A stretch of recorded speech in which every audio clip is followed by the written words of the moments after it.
Okay, this is one of my favorite still water patterns for bodies of water that have water boatman. And so what I've done is I've created a bit of the nice shape that it has with thin skin, and then I coat that with resin, Loon UV fluorescing, and that gives it again a nice rigid shape and form to it. And it's a really easy pattern to tie. It just consists of a few materials. So you can see I've been tying a lot of these. The shape is just kind of a general, almost looks like a diamond, but you just leave it a little open on the end. So I'll cut one of those out and kind of show you. All right, so I've got it cut out, and again, it's the one end comes to a sharp point, and the other end I leave a little bit flatter, a little bit wider than the bead, because I'll trim this down when I tie it in. But I want it tapering up so that it can go on top of the bead, and we'll just secure it down underneath. So I'll just trim that off and tie it in right at the back,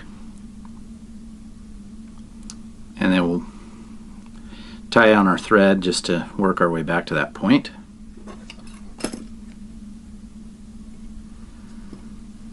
Now I found there's kind of a shiny side and a dull side, so I'm going to tie it with the dull side up so that when we flip it over it'll be shiny side up, and then tie in the point, and then you want this, it's going to have a little bit of stretch, but you want that to come about to the eye of the hook.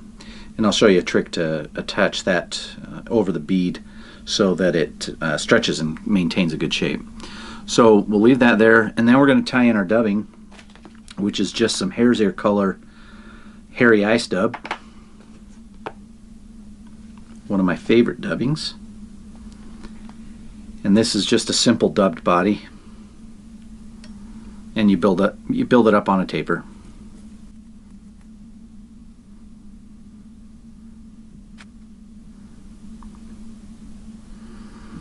Okay, so we're going to go right up behind the bead, leave a little bit of space because we're going to tie in the legs. So for the legs, I'm just going to grab about 3 strands of Midge Crystal Flash, or Midge Flash, and we'll tie these in right in the middle point of this little clump, right behind the bead, and then I just cross these over so that they're coming out the side like that. But the trick here, because they're all kind of all over the board, is we'll just grab a little bit more dubbing, and I like to put some wax on my finger because I can control the dubbing a little better. And this will just help to get those fibers to seat right and point back. So I'll kind of pinch them down and then wrap right in front of those up to behind the bead, and then you'll notice those sit down nice like legs, and I'll just pull them back to right at the end of the body and trim them. Same on both sides, like that. Okay, now what I'm going to do is I'll just take my fingers and pinch the bead back a little bit, and that'll just create a little bit of play. And I'm going to advance the thread right over the top of the bead like that, right in front of it, so that your cross is right there, even though it probably doesn't matter. And to tie this off, I'm just going to take some, you can either take some hackle pliers or maybe some tweezers. I just like to use these hackle pliers, and I'm going to grab the very tip of that piece of thin skin, and the thin skin is not super stretchy, but it's stretchy enough. And then the idea is once we stretch that over the bead and then tie it off with the thread, it just kind of sucks right around that bead and conforms to the shape quite nicely. So with one hand you hold the hackle plier, and then you come up over the top with a thread, and I do a couple of wraps and then just start to cinch that down, And then I come back over, so I probably got about 3 wraps. Keep the hackle plier on there, and then I'm going to come in front of it, and now I can let the hackle plier hang while I whip finish this. And that's just going to lock everything in place as we whip finish. And this is where it helps to have nice sharp scissors. We can get right in there, chop that off. Okay, now this is the part where if you didn't get your wraps tight enough, this is going to come undone. So I'll come over here and put some tension on my hackle pliers, and then with making sure you don't cut the thread, just kind of come in an arch motion and trim the tag end of that thin skin. And now there's a little piece there. I'll come in and trim that off. Didn't quite get cut. So we're going to now coat it with our fluorescing.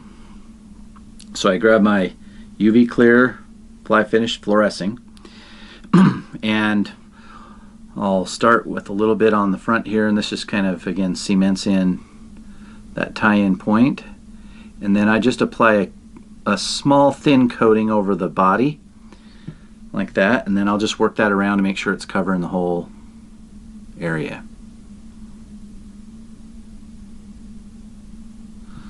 With a little bit of emphasis on the front, and you can kind of see it cleans up that area that didn't tie off super well.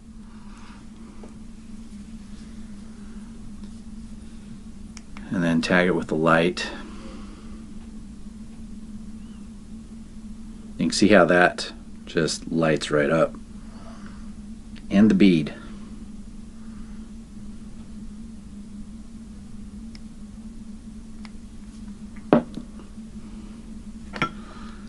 Now if it's like this one is a little bit bushy, so I'll just come in here really slightly. And here's the deal. Found it. Cheech is always complaining, like almost every video, oh, Curtis doesn't have this tool. Well, I did, I just couldn't find it. And this is the little Tiemco dubbing teaser. It's got these little fine bristles on there. And it works great on something like this where you can just go in there and then just pick this out ever so slightly. Creates a little bit more translucent when it's in the water. And then I can come in here and just trim it nice and flat, like so.